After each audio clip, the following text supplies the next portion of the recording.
Good afternoon, everybody, and welcome to ELTea MENA, which is our coffee break style advancing learning podcast series.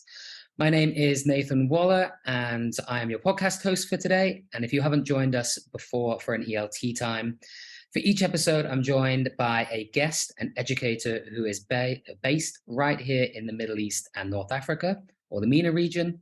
And together we engage in a 30 to 45-minute discussion on a topic of their choosing over a nice cup of tea. Now, this is episode 12 of our second season. And today I'm joined by Yousra Ferchichi. Am I saying that correctly? I should have asked you. Ferchichi, yes. It's like a French pronunciation, not the English one. Yeah, it's going to be the French. Okay, good.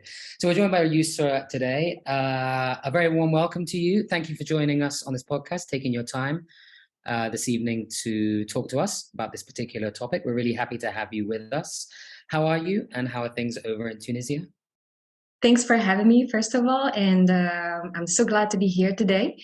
And as for Tunisia, everything is all right. Everything is fine. The weather is a little bit cloudy today, unlike how it usually is in Tunisia. It's usually sunny, and but all is well. All is fine. Thanks. Good. I love Tunisia. I've been there a couple of times. I used to have a friend that lived and worked there, so I used to come and see him. And yeah, I traveled a little bit, actually. I had some interesting travel experiences in Tunisia. I took the overnight train one way to Tatooine. Well, actually, it wasn't as far as Tatooine, but it was as far as you could go, basically.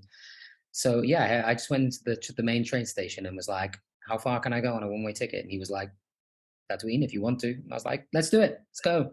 And off I went. And then I worked my way back up through the country using all those, what are they called? They're minibuses. I've forgotten the name of them.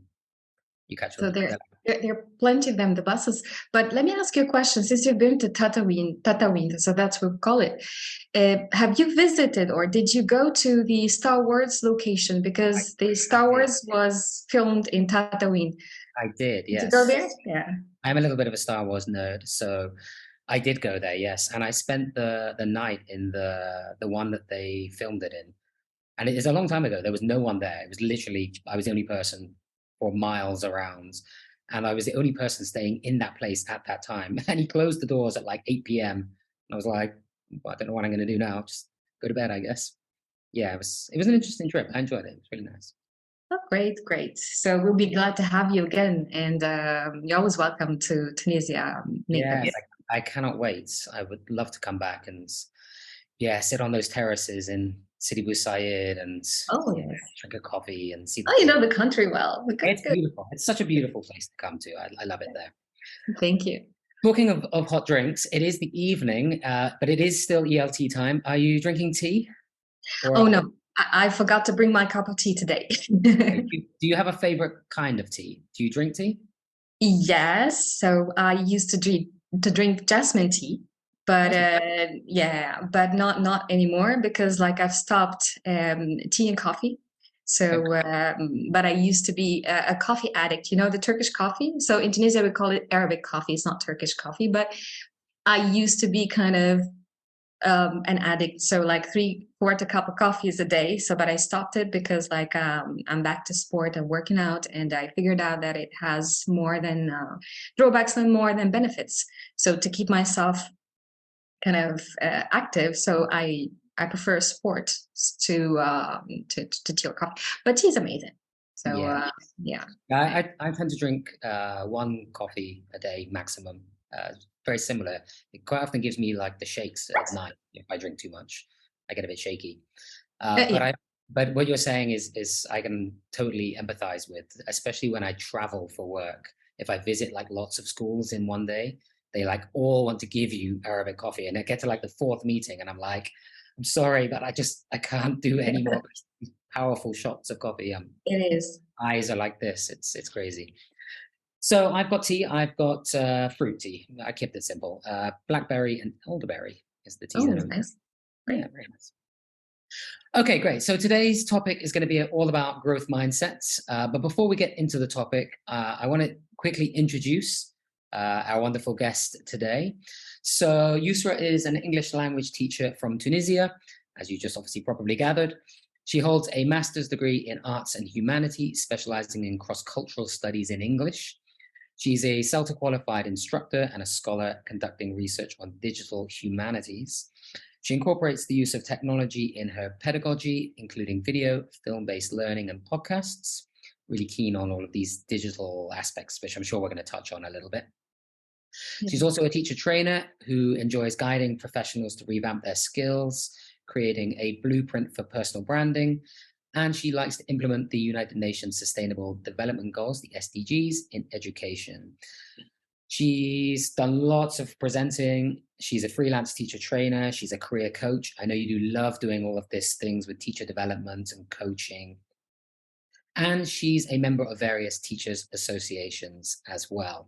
Among them, TESOL, International Association, TEFL Kuwait, which she is currently the SIG lead on the sustainability. To be launched soon, yes. The partnership for sustainability to be launched soon, very soon. So, and I'm the media and PR manager. Yep. For TEFL. So we'll come back to that as well, I think. Africa ELTea, which is fantastic because last year in season 1, we had Amira join us, which was fabulous as well. Mm-hmm. And now TESOL. So we're all in one big happy family, I think, it seems like. And she's currently the media and public relations manager at TEFL Kuwait, as she just mentioned. And when I went through your profile, I mean, you've got certificates and qualifications in such a range of things. Digital journalism was in there and all sorts of things. So I know that you've got a wealth of experiences that you can share with us this evening. So I've given a bio. There's a lot in there. Can you tell us a bit more about yourself? I don't mean, when I say personally, I don't mean your personal life, but just share a little bit about who you are beyond the kind of qualifications and certificates.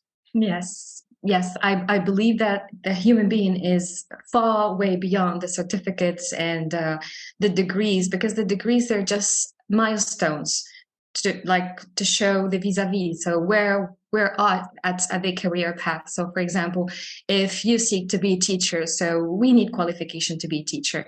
But as for the learning, I consider myself, I have a special word for myself. I consider myself as a serial learner. It's kind of a weird name, but I cannot stop learning. And that's something that I like to discover new things, new concepts.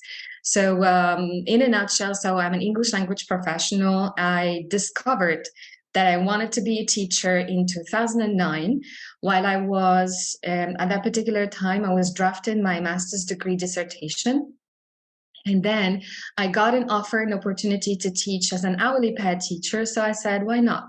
Because first initially I wanted to be an interpreter. So that's something that I wasn't really keeping in my mind. So, and after having tried the first experience teaching undergraduates, I knew the value of the profession. So when my students, it's like a kind of a facilitator more than a teacher. So my learners were just foreigners studying at private, it was a private institution in Tunisia, private university. And so some of them, they didn't even study English at their hometown. So they came to Tunisia to get the degree and learn languages as well. So, and I was happy to receive the majority of my students after I finished the lesson every time. So to tell me, Miss, this is amazing. In my country, we didn't used to study English, and now I can understand more things. And the session is so amazing that I want to attend, and not just for the sake of learning, but to have friends and because I was using the communicative approach at that particular time. So they enjoyed it. And they were just having fun. So I still remember the first year that I taught at the last session. So they kind of made a surprise party and they brought cakes and soft drinks. And so we enjoyed the moment because at that particular time, I knew that teaching is a work of art more than a work of art. So it's like the impact that I have on their lives made me love to teach. And after I have, I submitted my dissertation, so I said, that is what I want to do. So, it has been my story ever since. So, and every year is different. You know, every year brings a new opportunity, new experience, new people. So it's like there is a kind of interchange and exchange. You have it with your students, and I learn from them more than they learn from me. So that's what I think. Yeah, and you're certainly not alone in that sentiment. I think most of the people who come on to the podcast have similar kinds of different contexts, different stories, but always that passion as a driving force, and getting to know their students as people, not just recipients of their lessons, Yeah. is a key theme that seems to come through. I have one follow-up question, which I guess is thinking about Yousra in 2009, the newly qualified CELTA graduates, to Yousra now, which is, what's this, 10, 14 years later, is it? Is that right? 40, oh my God. 14, yes. Yeah, 14. Yeah. 14 years later. Similar person, different person? What have you learned along the way? How have you changed because of those experiences, do you think? Yeah, let me just clarify. So the CELTA, I got it in 2019, but so the person, I'm different. Like every year is different from the previous year, let alone like let's say the initial step to this one. So I consider that I'm a much mature teacher, and I've learned a lot. So my pre-CELTA experience is different from my post-CELTA experience. So I used to be a university teacher, so I taught like ESP. I'm the one who takes challenges without even doubting a moment about it. So every time I was offered a position, they tell me, are you ready to teach this? It's a new system, like international system, French system, British. Are you ready for this experience? I tell them, I know that I have the skills and I'm ready to get some training on this. So the growth mindset in here is like the open-mindedness, Yeah, the ability, to adapt myself to change made me kind of a different person, and I'm still ready to learn. Yeah, I mean, you're definitely delving into the growth mindset right there already, I think. I have actually another question. So when you came to do your CELTA, because you had quite a lot of experience with students and with ESL, did you experience parts of that course and was like, yeah, this is easy, or this perhaps makes sense? Because I know when I did mine, there was parts of it that I were like, I had never even heard of this stuff. So Yeah. So I'll tell you, there are moments where I had the déjà vu moment. So as a teacher, so I know this. This can make me elaborate this in an easier way. For example, I used to have a very good rapport with my students, and I was kind of setting the context also always before starting the lesson. So there are certain moments at the CELTA training that I felt that this is a déjà vu moment, but I learned a lot, especially from experienced teachers and from my CELTA tutors. And allow me to mention names. So I mentioned Laura Woodward, and she was and still is an inspiration to me. And Laura had that particular sense of humor, and I really identified myself with her immediately. Like she was kind of very professional, and but at that particular time, so I remember there is a TP in my CELTA. I did a speed dating.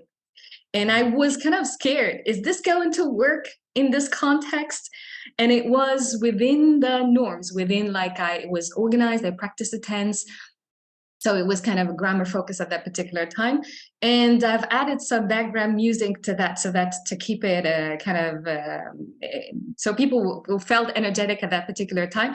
And by the end of the session, we had kind of two people that really matched together with that speed dating. So I remember Laura at that particular time, she was like kind of having that smile. So, and she was very encouraging, and she's a nice person. So what I learned from the CELTA is to dare, try new things. And I calculate the risk before. It's not like I have a nice idea, it's going to be brilliant, you know. So I anticipate problems and anticipate solutions, so that to know what can happen, how can I deal with that. And I developed what we call now the ELTea brain. It's like whatever lesson is thrown at me, so I can just take a piece of paper and just draft few things very quickly, and now here's the lesson. So there is a particular time I remember in 2019, so post ELTea, and I joined a new school, international school, and I was substituting another teacher. So it was like a kind of brief. Here's your book. You're going to teach today. So the ELTea brain helped me in a way to have that kind of adaptability. Yeah, and confidence as well, a little bit. Yes. Yeah. Nice. That's good. And I know Laura, she's based in Egypt, right? Egypt now. In the British Council. Nice. Okay, so let's move on. I have to say, let's move on and talk about the topic, but we've already kind of delved right into it because we've been talking about growth mindsets quite a lot. Let's go back to the kind of broader approach to the topic. What is a growth mindset, and why do you think it's an important topic for us to talk about? And we're thinking about teachers here in the MENA context specifically. Yes. So I'm going to start first to talk about growth mindset, like generally speaking, how people define it and how people perceive it, and how I see it myself in my context. So the growth mindset, I think it's like the elasticity kind of, the ability to adapt oneself to any particular style. It's like the soft skills that we don't only preach but teach, but also apply. So growth in this sense. So there is a Japanese word that I really like so much. It's called the Kaizen. And the Kaizen theory is based on positive improvement. So the growth mindset is like, it should be in a positive way. It's not like today, for example, I've done this and I've achieved this milestone, and the next step will be doing the same thing next year, but with no difference. So it's like growth in this sense. There's improvement. There is something called going outside of the comfort zone, trying new things. So being fully aware of the experience is like learning to learn as well. And as a teacher, so the self-consciousness is really important in the growth mindset.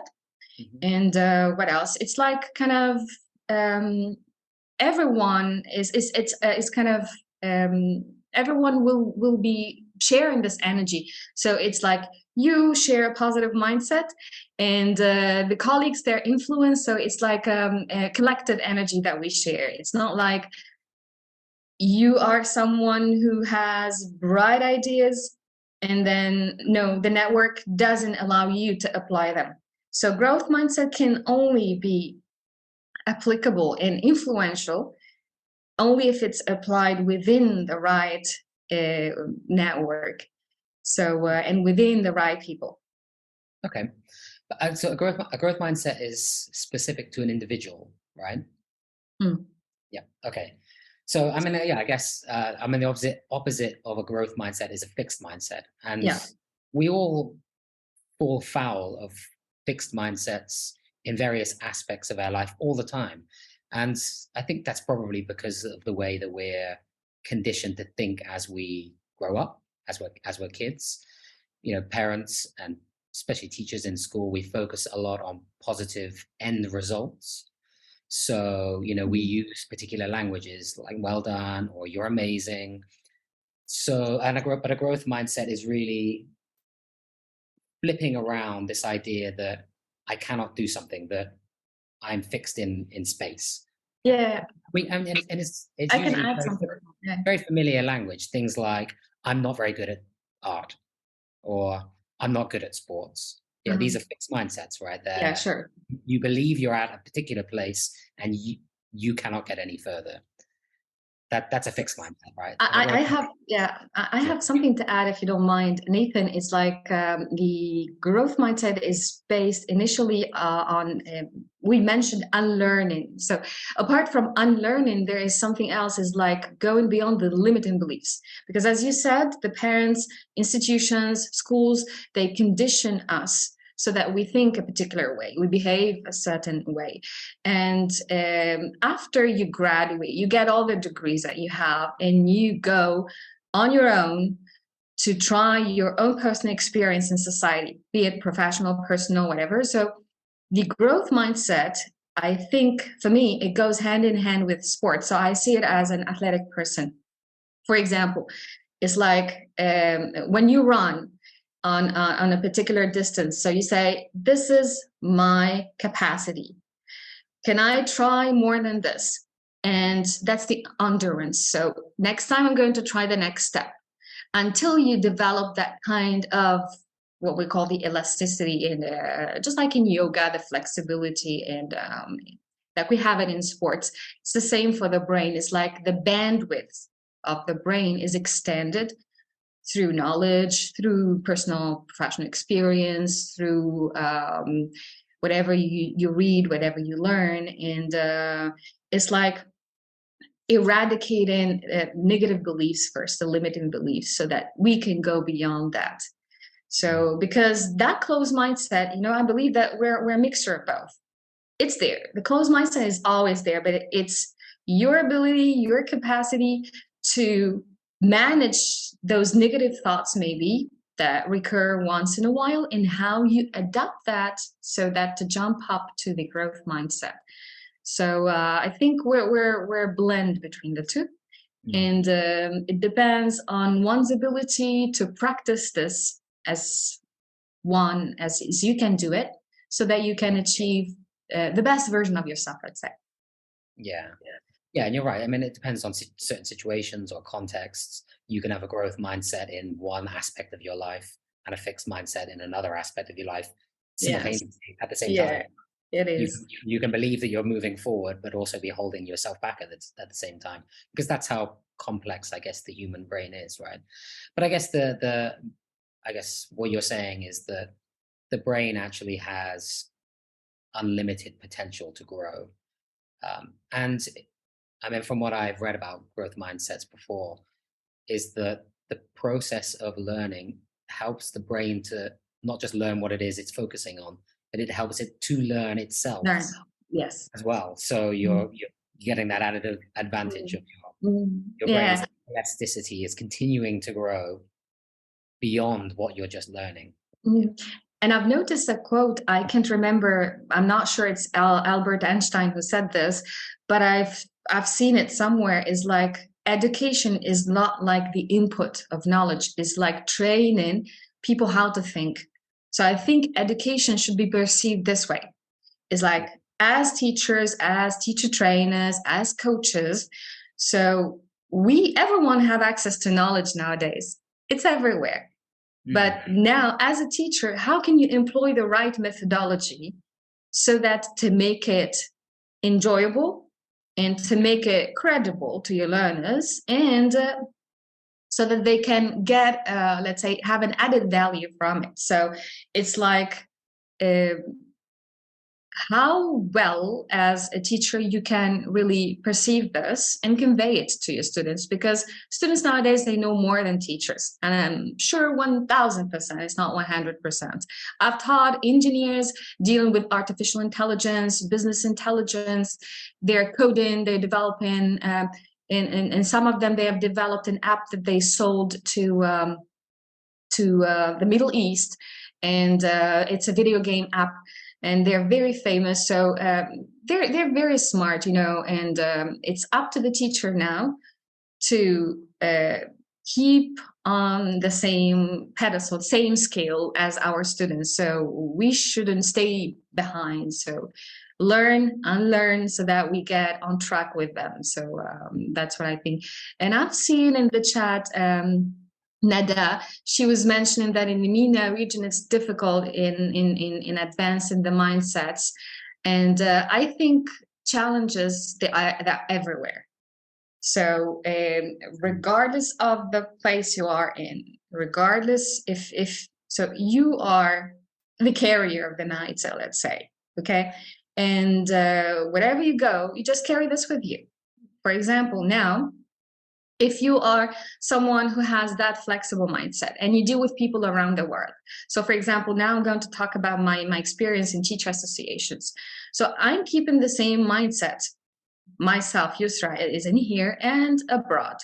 It's like work ethics should be here, professional ethics should be here, credibility, transparency, sharing what I know without expecting anything in return. So you are the person who carries those values? So, and it's normal. So you face challenges, because challenges will be everywhere. It's like within the same person himself or herself.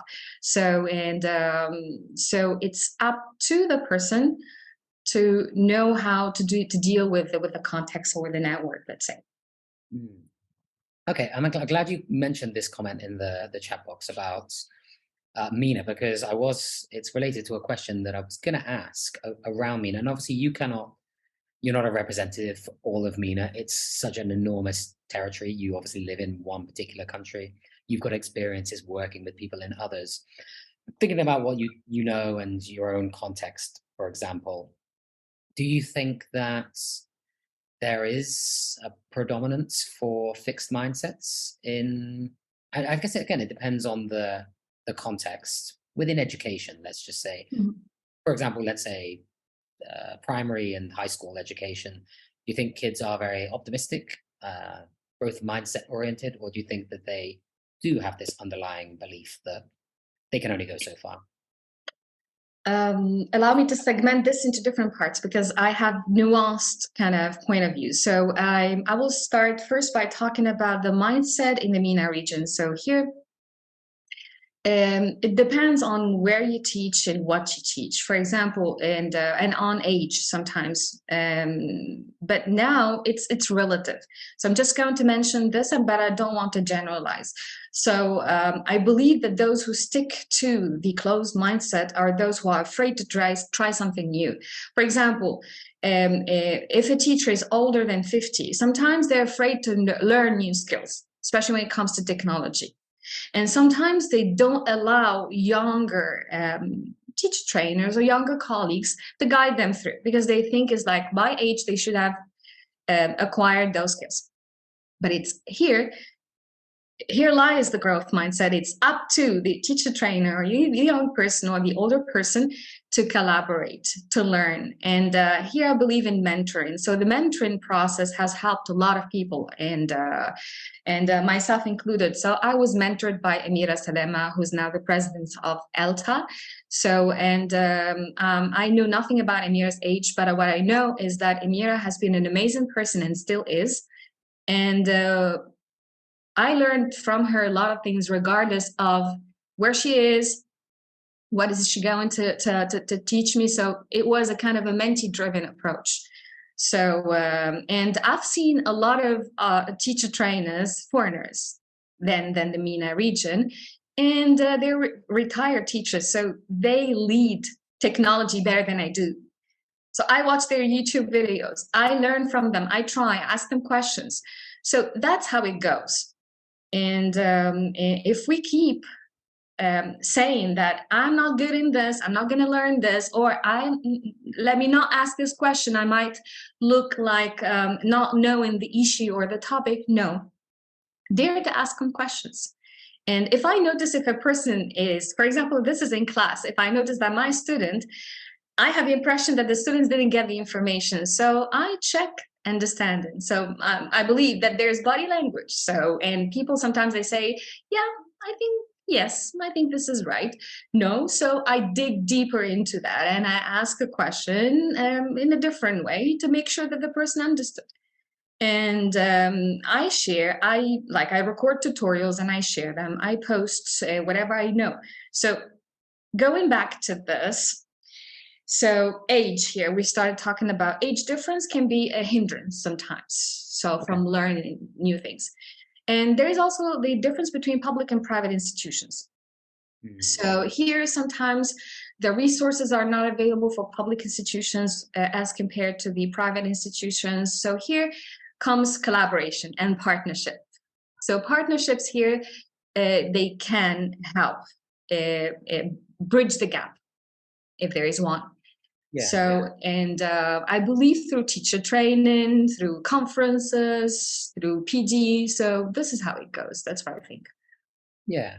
I mean, it's, I almost feel bad because the question was setting you up almost for such a challenging answer, because I mean, we didn't mention what some of those challenges are. That's okay, it's fine. The challenges are more bigger and unpredictable. I mean, that could be a whole range of things in a whole range of places. political, social, cultural, could be anything. Mm-hmm. We don't know. Yeah, I don't want to generalize it. And of course, it's so difficult not to generalize. You know, you can also meet 60-year-old teachers who are training other people on how to use the most advanced digital technology. So yeah, it's a difficult one. I kind of agree maybe a little bit about the public-private. I do think that certainly across this region, students who attend public schools, especially where it's really underfunded, probably are more prone to have fixed mindsets just because of the context in which they're studying in. It depends. It depends. I've seen public schools that they have growth mindset, but they can do nothing about it. You know, they have the mindset, but they lack the resources maybe. Yeah. So we have the whole spectrum, I'm sure, and I'm sure that's probably true regardless of where you are in the world. I've lived in quite a few different parts of the world, and I can't say that it's. And anytime I spend time with teachers or students in this region, I never usually walk away feeling like, oh, there's a lot of fixed mindsets right there. People are usually very open to learning, asking questions, enthusiastic. Maybe that's just my experience, but usually experience. It depends, yeah. And it very much depends.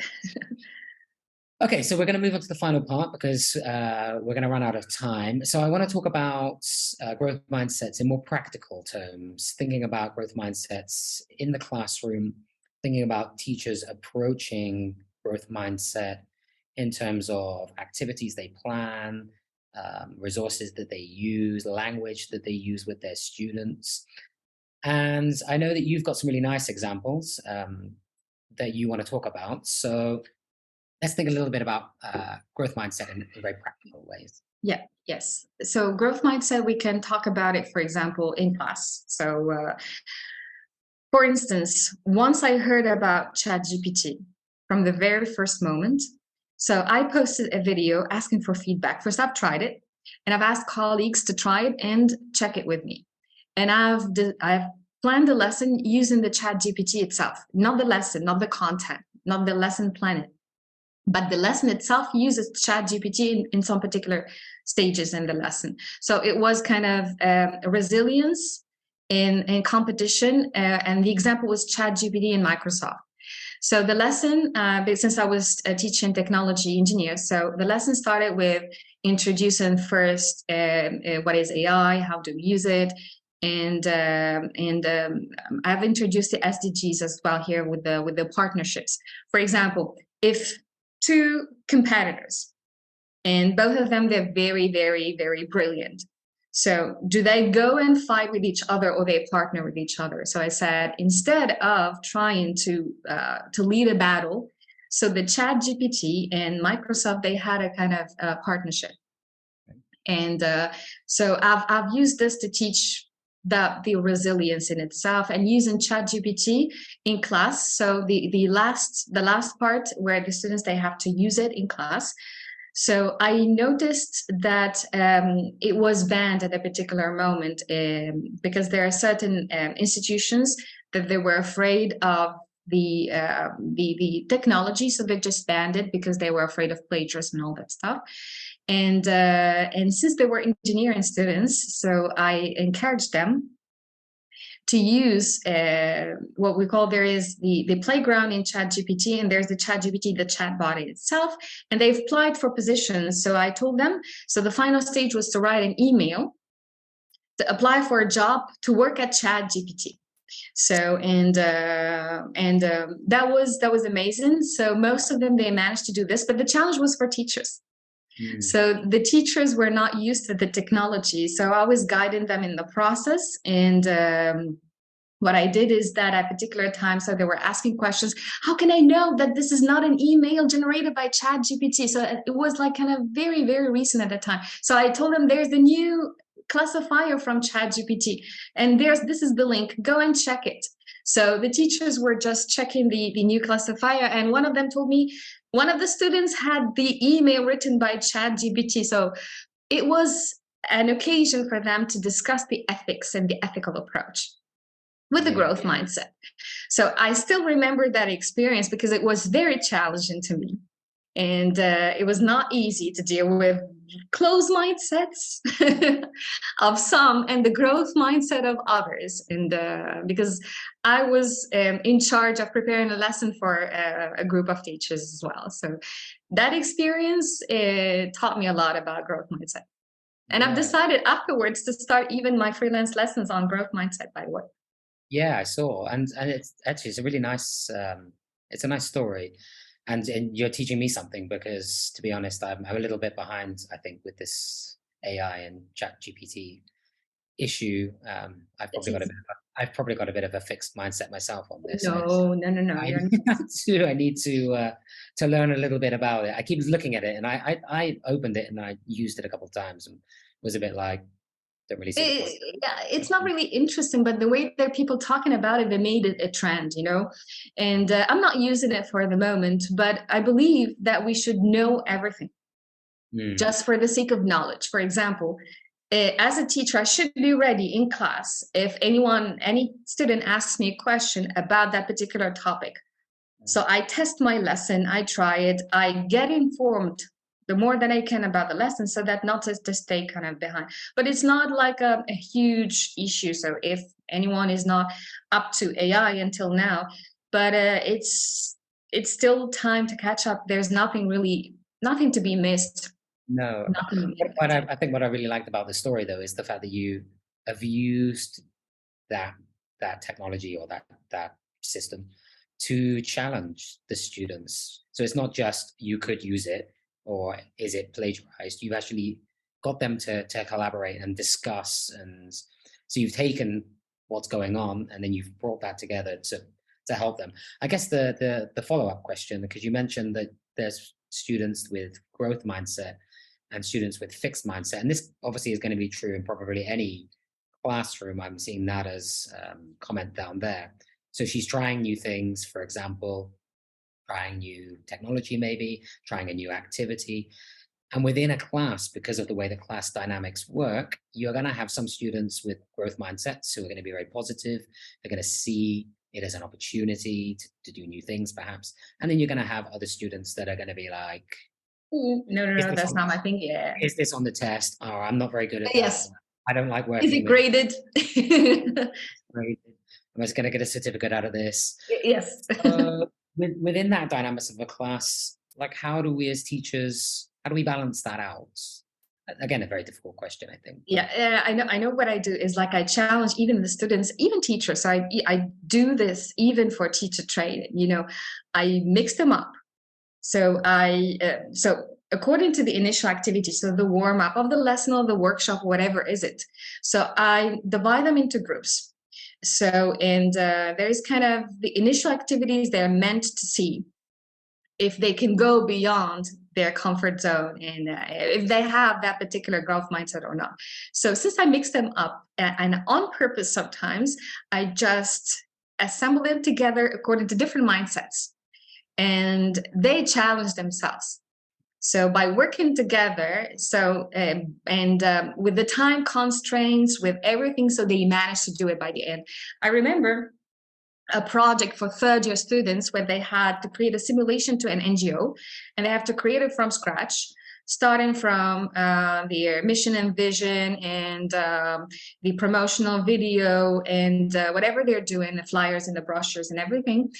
And when it comes to the choice of the topics and the choice of the groups, I remember that it was very challenging. For example, the girls, they didn't want to work, for example, with guys when it comes to certain topics. So I understand that. So I feel them. But I was surprised to a certain extent. There was a topic talking about a feminist organization, and I had two guys, because I was teaching undergraduates, so they were adults, and they were supporting the feminist agenda and a feminist ideology better than girls, and it was amazing to me, and I really like it because the Tunisian society is really exceptional in this sense. Because I can talk about my vision to things in my society, because we are predecessors with the politics, with legislation, with everything. So, for example, a guy cannot get married to polygamy is not available in Tunisia. So here, one of the points is that the families here, they're raised the gender issues here are not problem here in Tunisia. So we can have a guy defending women's rights better than a girl. So, and the growth mindset here was kind of how that guy was facing his other friends' vision to him, supporting the feminist kind of topic, and he was dealing with it as a grown-up. So it was amazing with the video, promotional video, because his argument was, I am a brother to a sister, and I have a mom, and I'll be having a daughter. So this makes me really a good member in this group so that I can talk about this topic. So it all depends on how the teacher knows and understands. So emotional intelligence is really important here. So it's not like just, we're here, we're going today to study this, and bye-bye, there's a test, and here is it, we have understood this, yes or no, here is your grade, and that's the report card, and bye-bye. No, that's not that. So we teach skills, we teach life skills, more than competence and academic skills. And most of my students, they're still friends to me. So once they write an article, I have a student who just published articles in the economic. They study in France, some of them study in Canada. So they keep in touch. Miss, would you proofread this for me? For sure, here is it. So that's how it goes. It's beyond the classroom. Yeah, we're touching on so many, well, I mean, there's so many things I can't even pull most of them out, but yeah, relationships at the heart of education. I love all that stuff. But you touch on a lot of other things as well. It sounds like a lot of the things you do with students, they're around project work, collaborative work, getting students, giving students choice in what they do is a big motivational factor for us. If we're able to choose and direct and steer where our learning is going and what kinds of activities. Sometimes as teachers, we can fall into a bit of a fixed mindset in terms of we think there's one outcome. If you think about lots of classrooms, not just in MENA, all around the world, when teachers do an activity, they tend to get 30 pieces of the same type of work. It's got different, it might be written differently, or there might be different ideas on the page. But actually a growth mindset is saying to yourself, can students express this language that we've been working on in more ways than just a piece of writing? Could they perform it? Could they sing it? Could they dance it? Could they come together to create an animation? Can they use technology to create something new? Can they surprise me? And if you've got that mindset, I think that your students really start to surprise you, right? It is. I remember a few things from my drama classes. So I made a lot of deviations today, so mentioning a lot of things. So I remember my drama classes teaching middle school learners. It was very challenging in that particular sense. So the deliverables were not just, here is it, miss, we're going to perform this, we learned it by heart. No, it was improvisation. I still remember the Careers Day play that they have planned it and played it in class. They brought their own costumes. So I remember some of my students, one of them was a doctor. She was wearing her mom's blouse. The other one was kind of an engineer. So they have borrowed some of the materials, some of the things that their parents use for work, and there's some helmet. So they brought in class, and they've drafted a play and like a scene from a play, and they've acted that. And I feel happy when I receive a deliverable which is different. And I've used mobile phones in class, so I take my students outdoors. So the classroom is not the only space where we learn. So we do have a huge garden in the school, so why don't we use it? So drama class is outside. So I still remember some of the students, when seeing me in the corridor, they just run, Miss, are we going to have a drama class today? Because it was bi-weekly. So, so it's the impact, it's the surprise effect. It's like, that what makes me happy. It's like, and even parents, they talk to me after that. So they feel if their son or daughter, they have improved in that particular moment. So sometimes they just talk to me and tell me thank you. Sometimes they just know that the learner is facing difficulty. So how can I make my kid improve in that particular phase in his life, in that particular, for example, fluency in language. I think communication is important Usually, yeah. at all levels. Yeah. Yeah, again, really nice stories. It's fine that you deviate because they're such wonderful stories, and I really like listening to them. You reminded me of a story of my own, actually. You're talking about Laura. I used to work in the British Council in Aguza in Cairo. I did a short summer contract there, and I remember at the end of that summer they wanted to do a drama piece. There was like a drama club that was attached to the course that the kids were doing. Nobody really wanted to do it, so I was like, I'll do it. Yeah, it's fine. And I remember with these kids, I can't remember, a group of, let's say, 20 of them. And we had a story that we had to do. I think it was Peter Pan was the story. Mm-hmm. But the production, the end production that the parents saw, I mean, it was the story of Peter Pan, but it had changed dramatically. You know, there was, I think Buzz Lightyear was in there. There was all sorts of other characters. Spider-Man flew through at one point. You know, just kind of gave them free reign. And there was guiding language and guiding things that they needed to focus on. But they had a blast, you know, and they got super creative, and they did all sorts of things. They changed roles and who was supposed to be who, and yeah, they had a great time. It just reminded me of that. Same. I did that with King Midas and the Golden Touch. So I still remember, like, I told them, here is the story. We're going to watch it. So it was kind of scaffolder writing process. And then we're going to write an alternative end to the story. How can you perceive the end of King Midas? So because, you know, everything he touches turns into gold, and then he was greedy. So the moment he touches his daughter, the daughter turned into gold. So, and some of them, they went into improvisation with that, and it was amazing. So and creativity at its best. It's the great thing about using stories with language learners is that, I mean, you can change the end, but stories can take new paths and deviate and go into new worlds. And you know, kids these days, they see that so much in the kinds of things that they engage with.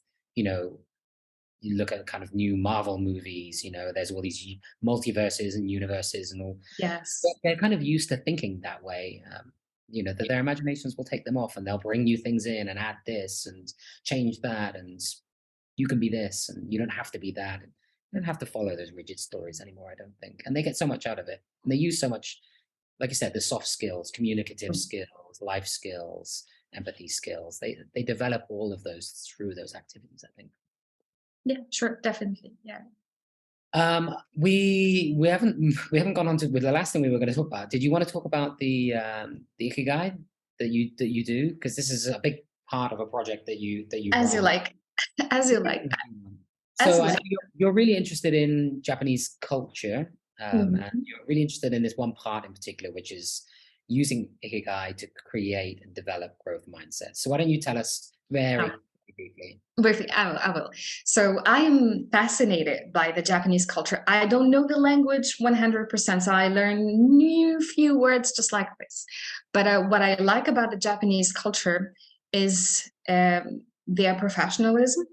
What I like about the culture in itself is how people, they're punctual, how they're workaholic. I see that as a good point, by the way. So how they do their work in the best possible way they can do. And I've looked up for what is the secret. So I started reading books. I've started you know, I'm fascinated by when it comes to the Asian culture in general. So when it comes to yoga, Tai Chi. So because I noticed through my practice that there is something particular when it comes to their energy. So I'm someone who believes in positive energy. So the way the Japanese, they work, the way they treat people, the way so it was kind of an inspiration to me. So, and I came across a word, which is the Ikigai, in a TED Talk. And I've looked for it. So I started to see, what is it? I've read the book. And I recognized that there are even many books written on Ikigai. So, and I took coaching programs where they have applied the Ikigai and the CBT, what we call it. So I said, why not? I tried this and I applied to my context. So I started, first of all, by applying it to myself. So I started to recognize my own Ikigai. And then a friend of mine told me, he is a coach in storytelling. So he told me, why don't you do this with your real context? So I said, why not? I'm going to start with you. So I said, this is it. He was like kind of the first person I interviewed. And ever since I did that podcast, so I'm applying it to the growth mindset coaching. And either implicitly or like professionally speaking. So even my friends or anyone who knows me knows that I'm always think in positive terms. So even if someone tells me a negative story, here is it. Let's see the positive things from this. Let's see what is good about this. How can we apply? How can we go a step forward to this? So I've applied the growth mindset to Ikigai actually. And the Ikigai in itself is like finding someone's purpose in life. And I figured out that Ikigai was the secret to longevity in Japan. So they consider that behaving as such, knowing first one's purpose in life, applying it, and doing one's best to adjust accordingly can lead to living over 100 years. So there is a village in Japan, I can't remember exactly the name. So they did kind of statistics, and they've asked people there, and they recognized that there's nothing special about that, except that the fact that they've known what do they like in life, and they just apply it on a daily basis. Be it having a cup of coffee on the beach, enjoying like a quality time with family, drawing. So it depends. Everyone has an ikigai in life. And that's the driving purpose. What makes you wake up in the morning and say, this is it. This is why I want to lead my day to day, and I'm so happy about it. Yeah, nice. And that finds it interesting as well. It is an interesting concept. Japan is an interesting place. It's probably one of the most interesting places I've been to. Yeah, it's very meticulous attention to detail. They think about everything. It's a very cool. It's a cool part of the world. Okay, great. We've run over a little bit, but it's great. I'm so thankful to listen to all of your stories and your ideas. We're going to be doing Ikigai together, so people can listen to my Ikigai, I guess, if I have one. Do I have a purpose in life? Hopefully I do. I'm sure you have. Yes. But before we do wrap up, we always like to finish with a favorite teaching tip. Could be a tip for teachers, or it could be a favorite tip that you have for yourself in the past as a teacher. It could just be Yousra's words of wisdom, whatever you like. What would you like to finish with as your final words? Okay, so I would like to end up with something is like, don't be afraid to put yourself on front line. As a teacher, so I use my own life, be it professional, personal, as an example. I teach my lessons using my photos, if possible, my videos, talking about my anecdotes, talking about my trip, talking about, so if the student sees that the teacher can talk about himself, so this way encourage students talking about themselves.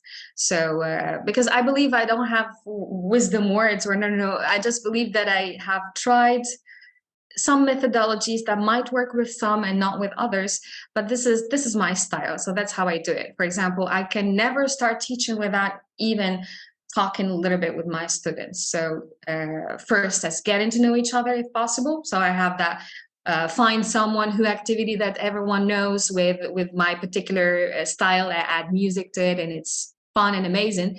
Sometimes even I remember the school principal came to my class and see what's wrong with this. The music was so loud, but the students, when he saw that the students were enjoying it, he understood. So teachers should dare to go beyond their comfort zones. So that's what I think. Yeah, and with calculated risks, of course. With calculated risks, of course. Do you think that that lots of teachers do worry about getting too personal with students? Because there's obviously there's a balance, right? It's letting them get to know you, and that you're a person. That's, you're not a robot that's coming in to instruct them. But yeah, I think there is a worry sometimes that what is too personal. Yeah, yeah. So for example, if I use a personal anecdote or a personal photo, or I make sure that it's school decent, it's classroom decent. So it's like I don't expose my personal life to my students. So there are limits, and if I know that that class that does not have that particular mindset yet, so that can wait. It's not like from the beginning, this is my full package and this is it, we're going to learn it this way. So, but as for this, for example, I don't accept my students honestly, on Facebook during the school year. So there's an email. So that is the only contact that can be established between a student and a teacher. Once you graduate, you're welcome. And I'm dealing with an adult at that particular moment. So that's what I believe. Yeah. Okay. So I guess summarizing that, it would be more personality, not personal life, right? Yes. Yeah. Nice.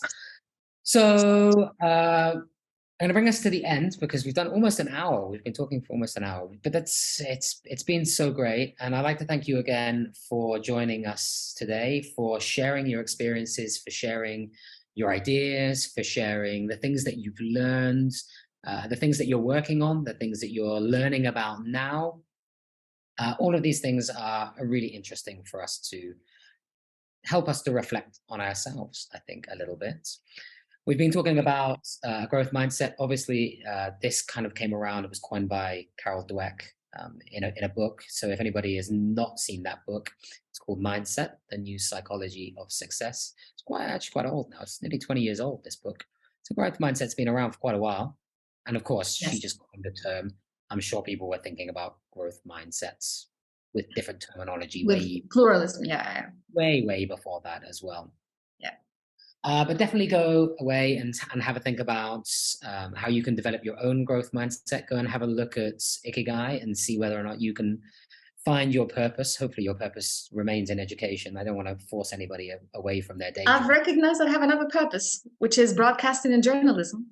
Yeah, and again, it's helped you to guide you down a parallel path. Let's say a parallel path. Yeah. Thank you very much, everybody, for joining us. We hope you enjoyed today's discussion as much as we did. Go and check out the other ELTea MENA episodes. I'm going to update the website. I've actually finally uploaded all of this season's episodes onto the MENA PD Academy YouTube page, so they're all available. I'll hopefully get this one up over the weekend as well. We're going to be back on Monday. So on Monday, it is World Family Day. And I'm going to be joined by my colleague, Ola Arafat, in Cairo. And we're going to be talking about the importance of families, but also the importance of homeschool connections as part of a celebration for that day. So hopefully you can all join us for that. And we'll look forward to seeing you again very soon. Yousra, have a wonderful evening. And thank you so much again. Thank you. Same to you. And we'll look forward to seeing you again soon. Thanks. Thank you very much. Thanks for having me. Thanks.